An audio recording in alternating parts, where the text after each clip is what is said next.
Pamela Digel botanikaria da, landaren evoluzioan espezializatutako biologo prestigiotsua. Connecticuteko Unibertsitateko katedraduna eta Botanical Society of America elkarteko presidentea. Donostian izan da duela gutxi Passion for Knowledge zientzia jaialdian parte hartzen.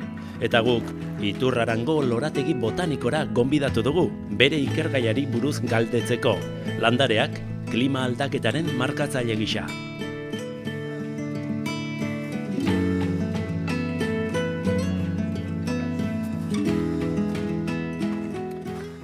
Kaixo, ongi etorri, Pamela, Iturrarana, welcome to Iturrara. Eskerrik asko. Ze iruditzen zaizu leku hau? Zoragarria da. Zero be landarez inguratuta egotea baino. Yeah, for you. You are an expert. Landaren morfologian eta evoluzioan aditua zara. Izan ere, inguratzen gaituzten landare hauek ez dute duela milioika urteko itxura bera, ezta? Egia da. Animaliek bezala, landareek evoluzionatu egin zuten uretan bizi ziren organismo zelula bakar txiki batzuetatik. Landare abenturazale batzuek lehorrera migratu zuten, seguraski zelula bakarrak ziren, eta gero, gorputz handiagoak sortzeko gaitasuna garatu zuten.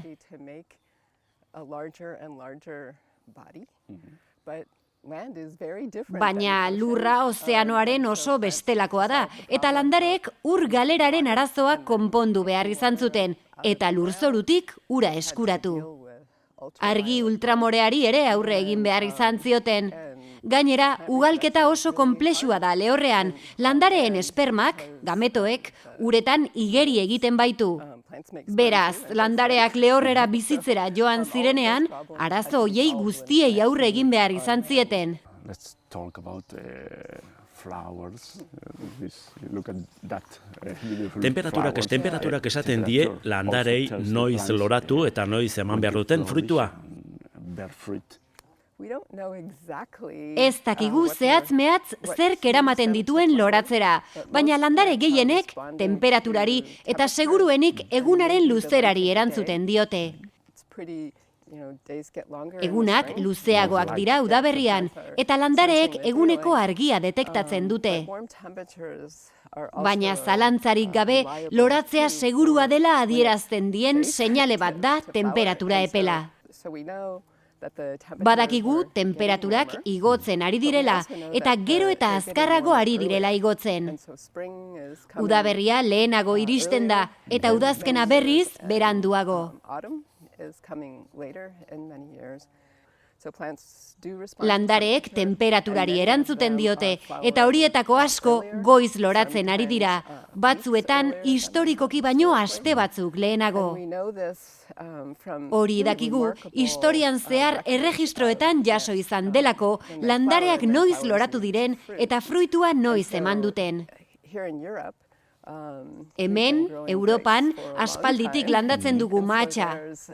Beraz, erregistro zabala dugu mahatsaren uztaren datekin. 15. mendetik behar bada.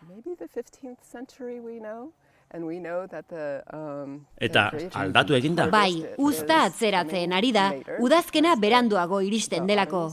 Eta Japonian, 650 urte daramatzate gereziondoak noiz loratzen diren erregistratzen. Badakigu gereziondoak gero eta lehenago loratzen ari direla. Horrek pentsarazten digu temperaturak modu dramatikoan eragiten diola landareen loraldiari. Aldaketa horiek azkartzen ari dira gainera. Bai, gero eta azkarrago gertatzen dira. Aldaketa horiek munduko zenbait lekutan ikus daitezke. Alaskan adibidez, zer ari da gertatzen Alaskan? Temperatura aldaketa horiek nabarmenagoak dira Alaskan eta latitude handietan, latitude ertainetan baino. Alaskan, nik lan egiten dudan lekuan, hazkunde sasoia, udaberritik udazkenera doana, 155 luzeagoa da orain, karbono dioxidoa isurtzen hasi ginenean baino. Wow, izugarria da. Bai, udaberria askoz lehenago iristen da, eta temperaturak askoz ere altuagoak dira. Azken abuztu honetan, temperaturek markak hautsi dituzte Alaskan, hemen bezalaxe. Bai, hemen gauza berak gertatzen ari da, neurri txikiagoan. Inoiz baino temperatura epelagoak ikusten ari garaan, eta horrek leku ezin hobea bihurtzen du Alaska, landareak aztertzeko eta klimaren aldaketari nola erantzungo dioten jakiteko. Hemen ikusiko duguna, han dagoeneko ikusten ari baikara. Eta nola ari dira landareak erantzuten? Zenbait kasutan, temperaturak goiz igotzen badira, landareak ohi baino lehen loratzen dira, baina beste kasu batzuetan ez. Izan ere landare batzuk beranduago loratzen ari dira, eta beste batzuk berriz, aurreko urteko temperaturen arabera loratzen dira.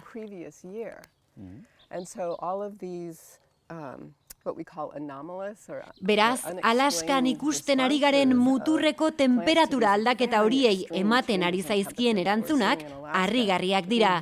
Landareak loratzera eramaten dituzten arrazoi ezagunek ezin dituztelako azaldu hain erantzun ezoikoak.